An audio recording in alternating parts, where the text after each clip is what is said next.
I would like to know what happens to the power when alpha increases.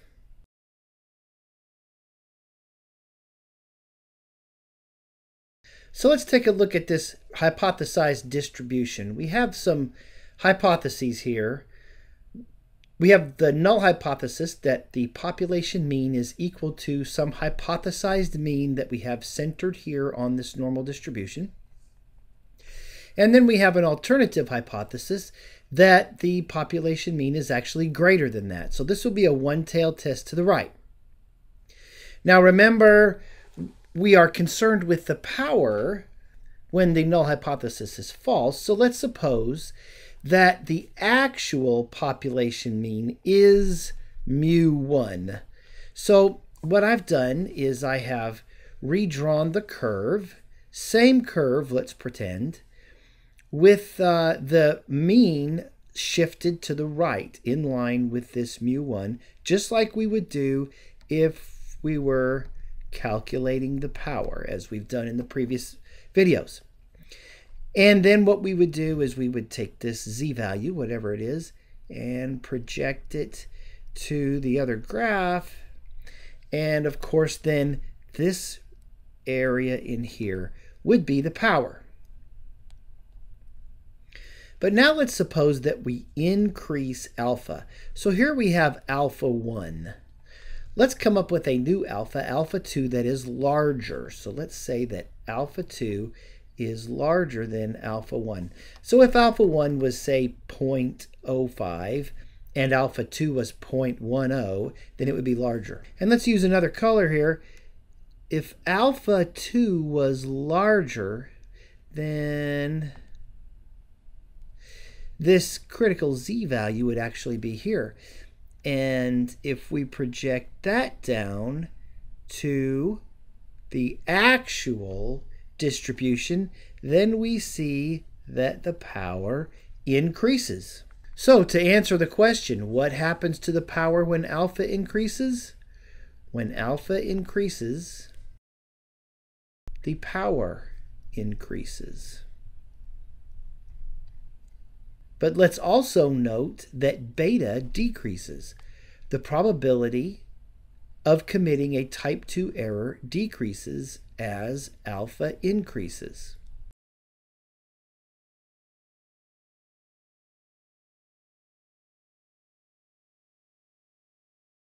I would also like to know what happens to the power as the distance between the hypothesized mean and the actual mean increases.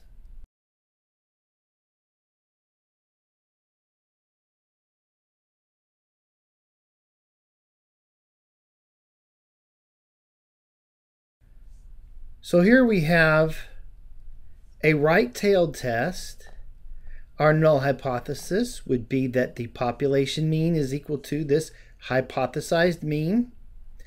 And since it's a one-tailed test to the right, the alternative hypothesis would be that the population mean is greater than that hypothesized mean. Now, suppose that the actual population mean is mu1.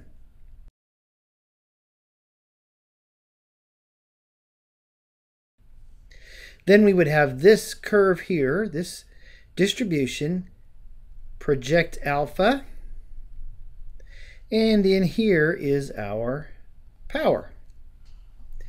Now let's suppose, though, that rather than mu1 being our actual population mean, suppose mu2 is our actual population mean. So let's say that mu2 is over here, so the distance between the hypothesized mean and the actual mean has increased now. So we would have to construct ourselves a new actual distribution here. Shift it a bit to the right from this one where we had mu1 as our actual mean. Here is this area for the power. Now what happens when we project this farther down? We see that that power is even greater. because now we are covering more of this side of the curve as we shift the distribution to the right. So the answer to our question is, as the distance between the hypothesized mean and the actual mean increases, the power increases.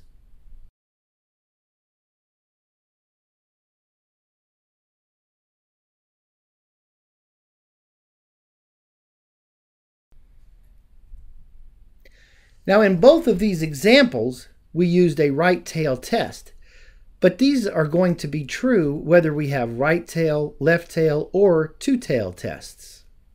We can find the values of the power using StatCrunch. We can push stat, tstats, one sample, and you see here that we can calculate the power this way. We can do it with a two-sample test. If we were to look at the proportion statistics function here, we see that we also have that here. Let's look at that. So what we do here with this is we define a value for alpha, a target proportion, a true proportion, decide whether we're going to have a one or two-sided test, and then we either, it says here, enter all but one. So we can either specify the power and get back the sample size, or we can specify the sample size and get back the power, or we could specify both of these and get back the true proportion. So let's see how these changes that we've talked about have an effect on the value of the power. So here we have a sample size of 153 that's already been entered, and it gives us this power value of 0.8013. So let's change that. Let's make that 500. What do we expect? We expect the power to increase, and it did. It's 0.9980. Let's make it smaller. Let's make it 50. What do we expect to happen? We expect it to be less than 0.8.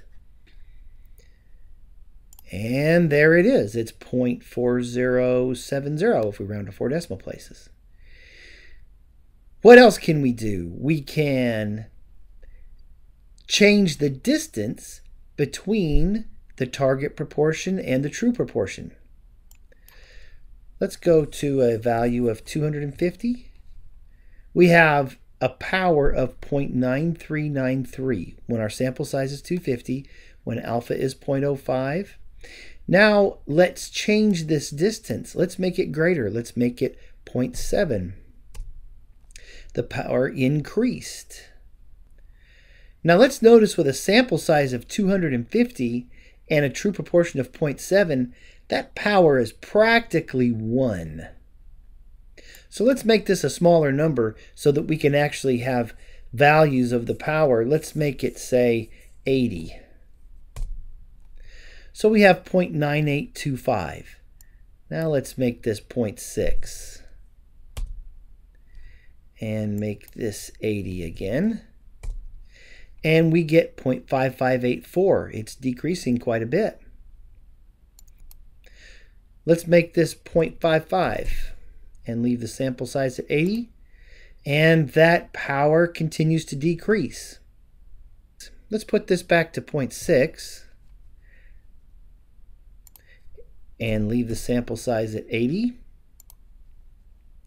And we have a power of 0.5584. Let's remember that. Let's change alpha. Let's make it 0.025. Leave the true proportion at 0.6 and the sample size at 80.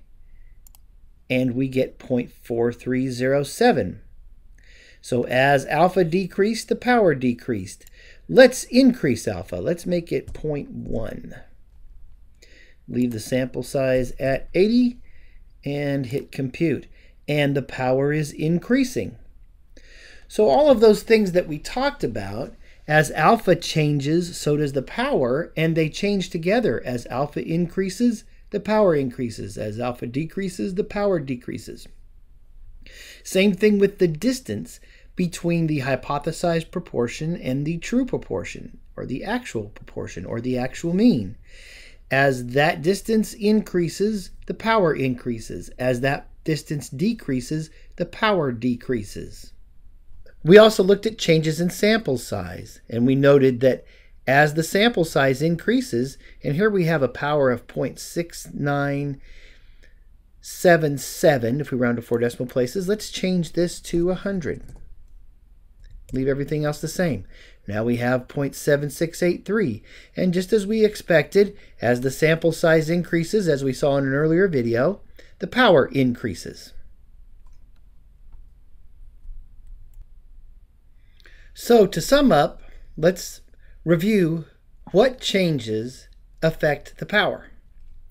We decided that the significance level, alpha, affects the power. We decided that the sample size, n, affects the power. The distance between the hypothesized parameter and the actual parameter value also affects the power. This could be studying a mean or a proportion or whatever parameter it is we're studying. Also, the standard deviation will affect the power. This, though, is something that the researcher has no control over. The standard deviation for a population is a fixed value.